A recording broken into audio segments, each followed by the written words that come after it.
All right, guys, what's going on? Welcome back to Top Line. It's your boy Chris, and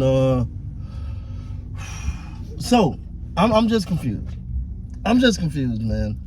Looking at the Lakers season in a game that, according to Anthony Davis, they must win. Must-win game. They had to have this win.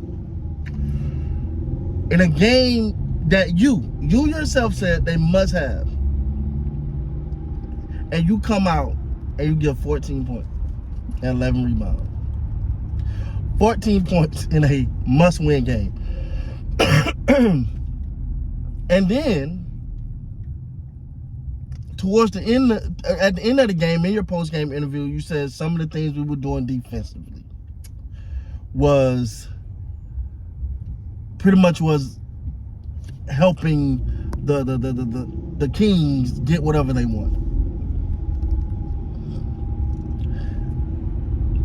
Have Anthony Davis ever literally thought that, because I don't understand, like,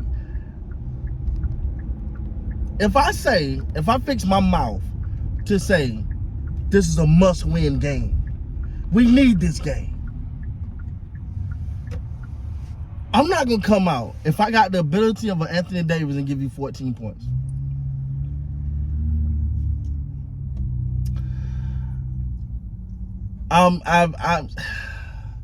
Anthony Davis has to be the weirdest player in the NBA because, and the reason why I say that is because he does enough where you almost look foolish if you get rid of that level of talent, but he also don't do enough to, like, he's not going to carry you nowhere.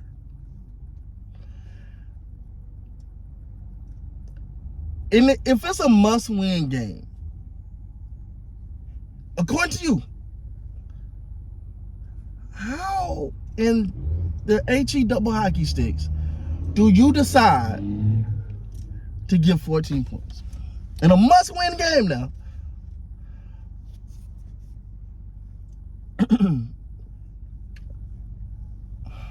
Then by calling out the defensive scheme they was running, it seemed as though he was throwing shots at Darvin Ham. Me personally, I'm over with Darvin. I'm sorry.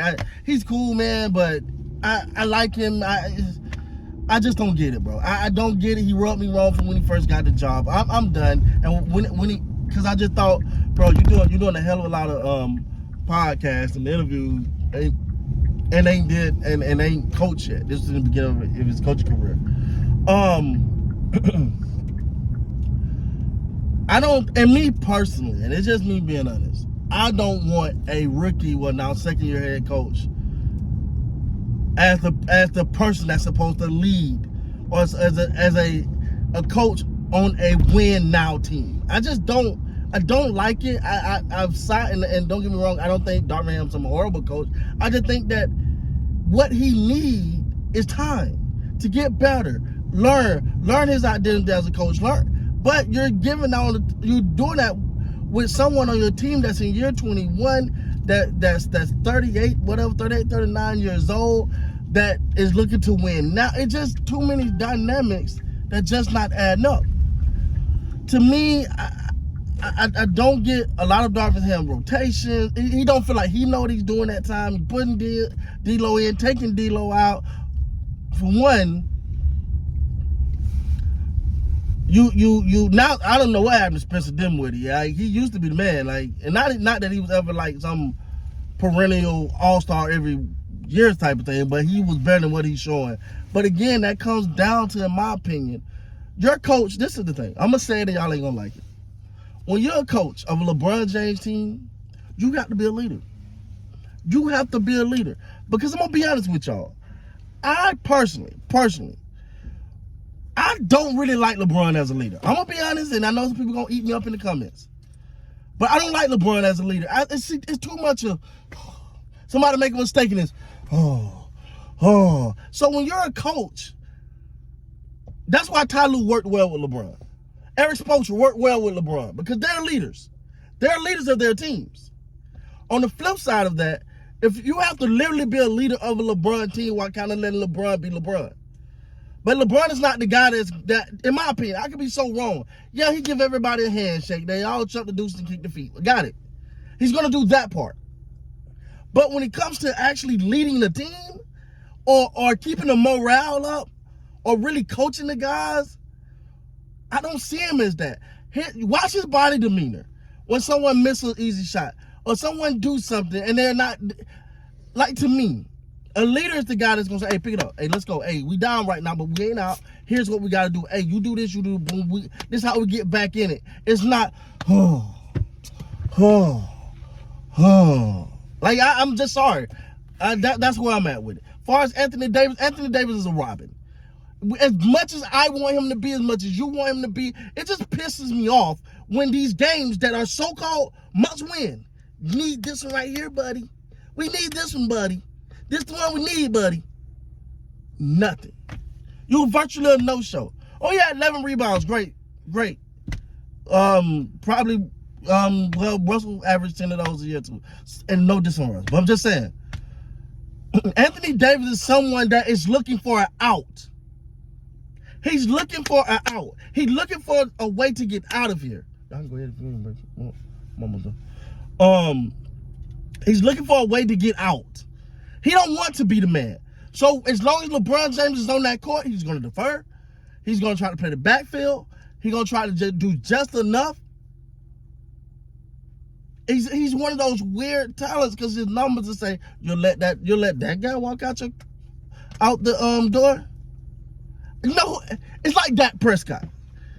He's like Dak Prescott to me. They do enough. Well, you like, oh my God, yeah, you see the numbers? Go look at the stats. They stats read pretty. Your stats gonna always look good for most of them. Last year that intercept thing with that, but their numbers are gonna always look good. It's always gonna look like. Okay, we got something here. We doing so we can make some moves.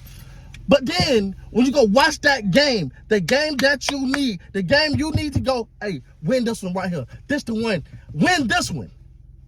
They're going to fall flatter than a pancake right on their face. And they're not going to show up in the game you need them most. But you got it. Then you got a hard time saying, dang, do I pay this man the big money? Well, he got some of the best stats in the league. How can you not pay him? But on the flip side, you ain't going to win if he the kind until you winning. It's such a weird space to be in with Anthony Davis along with Dak Prescott. It is what it is. These two, and both are my favorite team, and they make my head hurt. They make my freaking head hurt because you're going to always have stupid people that's going to argue with you and say, Dog, you don't see what he did? You don't see his numbers? And then I'm going to look at you and say, Dog, did you see what he won? Nothing. So it's always a weird dynamic, man. It's always a weird dynamic. I don't know, but Anthony Davis, you can't on one side of your neck say, there's a must win, and then don't show up. Okay. I'm going to try that. I'm about to go in the store right now. I'm going to go in here and say, I must get these clothes for my kids, but I ain't paying no money. Let's see how this work out for me. With that being said, guys, please like, comment, subscribe to the channel. Until next time, you guys be great.